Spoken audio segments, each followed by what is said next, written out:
Hello, dear friends. Welcome back to your learning platform that is Learn and Study English 88.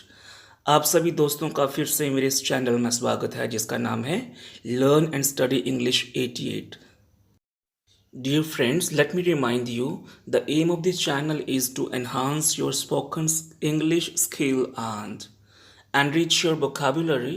हमारे इस channel का जो M है वो आपकी कम्युनिकेशन स्किल और आपकी वोकेबुलरी को इम्प्रूव करना है।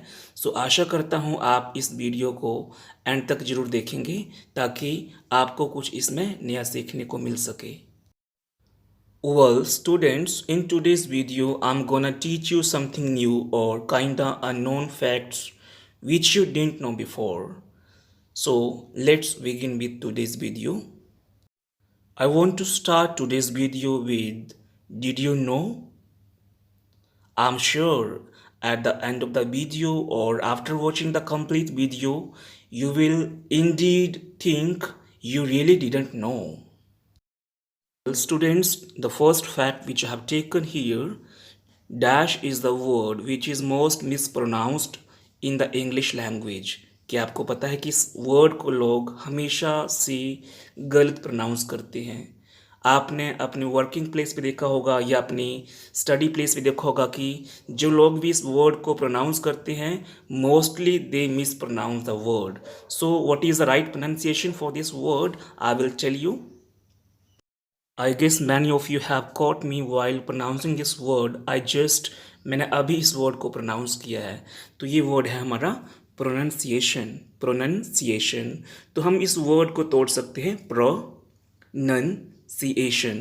The correct way is given in the top line, pronunciation. Speak with me, pronunciation. And what people speak, pronunciation. That is totally wrong at all. So I hope you have understood the right pronunciation of this word, pronunciation.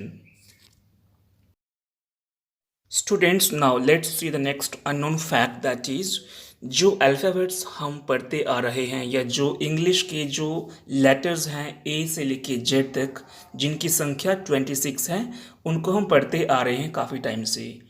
तो इनका नाम alphabet कैसे पड़ा?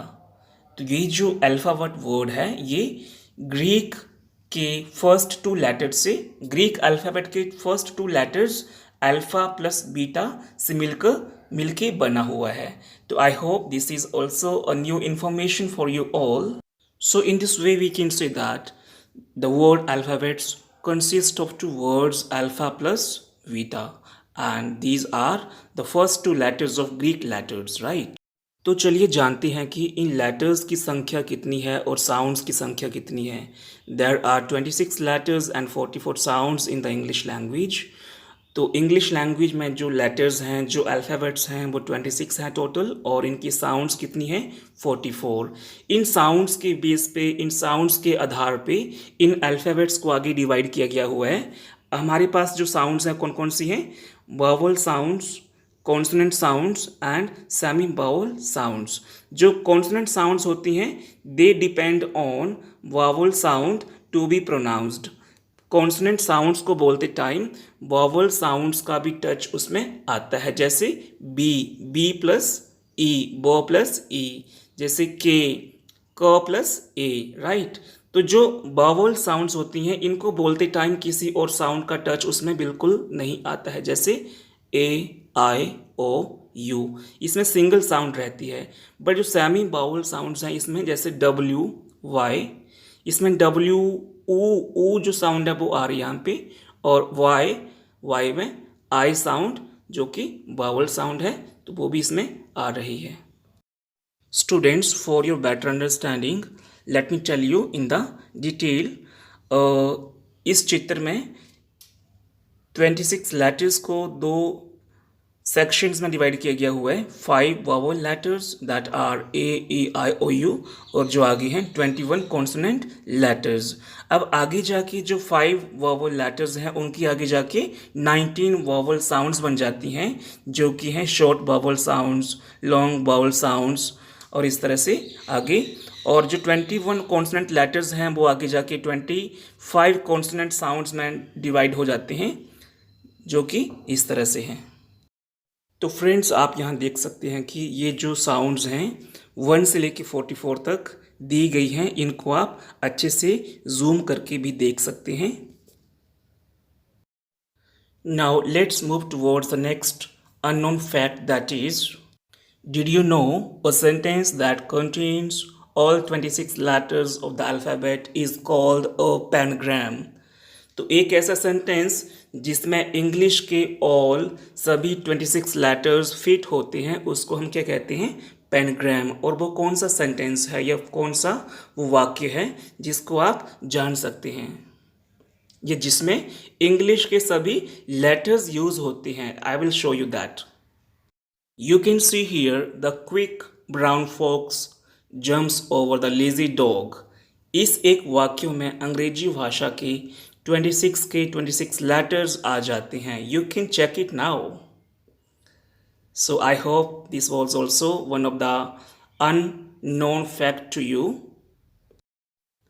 The next we have, did you know the day after tomorrow is called overmorrow? जो कल के बाद का जो दिन होता है उसको हम इंग्लिश में overmorrow भी कहते हैं और हिंदी में हम इसको परसों कहते हैं। For example, we can say, my uncle is visiting us overmorrow, or I am going to Delhi overmorrow, right?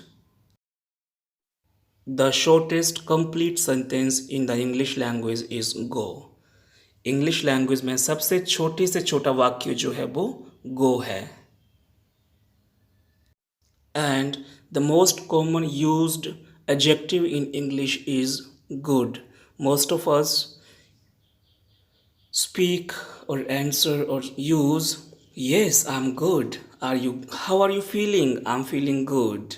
How's your uncle? He is good. Similarly, we use this adjective frequently. और जब कभी कुछ unexpectedly आपके साथ कुछ ऐसा हो जाए, यू से ओ माई गॉड, OMG। तो आपको पता है क्या, ये जो OMG एब्रीविएशन है, it was invented in 1917 by Winston Churchill. So you must keep it in mind that the abbreviation OMG means oh my god is invented in 1917. Well, students, like this, I have lots of ideas and information which I want to share with you all so that you can get its benefit and enhance your knowledge, boost your confidence, and improve your spoken skills. I hope you like this video, and dear learners, I hope this video will be very useful to you and you have found something new to learn and interesting. If you like this video, kindly subscribe my channel to get more notifications of videos which I'm gonna share in the upcoming sessions. Friends, thank you for watching and listening to me. Don't forget to like, share and comment this video. Thank you. Have a good day.